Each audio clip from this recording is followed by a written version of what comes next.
आज ज्या मी लोकेशनवर चाललो ना, हे लोकेशन तर तुम्ही पाहिलीच नसणार. नाही होऊ शकते पाहिली पण नसणार, पण तरी आपण पाहूनच घेऊ कोणत्या लोकेशनवर चाललो तर. हिची खासियत अशी म्हणजे की 111 फुटाची हनुमानजीची मूर्ती पूर्ण महाराष्ट्रात कुठंच नाही आहे ना हो, फक्त अमरावतीत आहे. मग काय निघालो आपण तिथे जायले. आता हिची खासियत अशी आहे की 2-2 आध्यात्मिक व्यक्ती इथे येऊन गेलेले. सॉरी येऊन नाही गेले, एक येऊन गेलेले, एक येणार आहे. जसं कोण? आता एक आपले प्रदीप मिश्रा महाराज यांची कथा होती इथं. सगळ्यात जास्त पब्लिक जर कुठं होती तर मग इथंच होती. आणि त्यानंतर दुसरं म्हणजे बाबा बागेश्वर धाम स्वतः इथं येणार आहे उद्घाटनासाठी. मग काय आपण पण तिथं जाऊन येऊ. आता मी ज्या रस्त्याने आलो तो आहे NS6 आपला गौरींबादचा हायवे.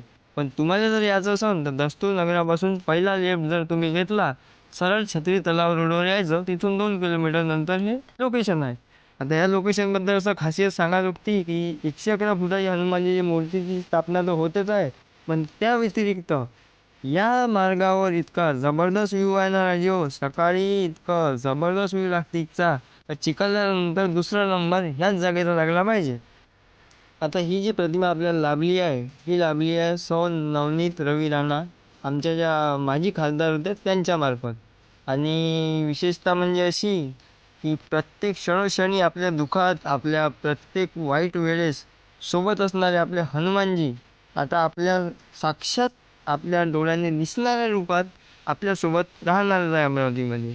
इथची लोकेशन आणि इथचा व्ह्यू म्हणजे इथचं जे दृश्य आहे इतकं सौंदर्यमय आहे आणि इतकं चांगलं आहे ना का एक मिनिटा माणसाचं मन पिघलूनच जाते. वैभव एक फोटो काढूनच घे रे. मग फोटो काय वैभव पूर्ण व्हिडिओच काढून घेते. घ्या पाहून.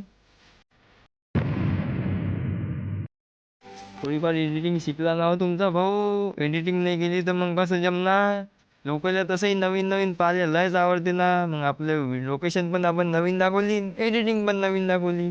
आणि हां, जसं मी म्हटलं होतं की चिखलदऱ्यानंतर दुसरा व्ह्यू जर कोणास नंबर असन तर इथच्याच लोकेशनचा आहे. मग काय पाहून घ्या ना, आहे की नाही आहे? जर नसन तर मग सांगा. आणि सांगा कसे कमेंट करजा. काऊन की कमेंट वाचताच तुमचा भाऊ. चला तर मग भेटूया पुढच्या ब्लॉगमध्ये. जय सियाराम.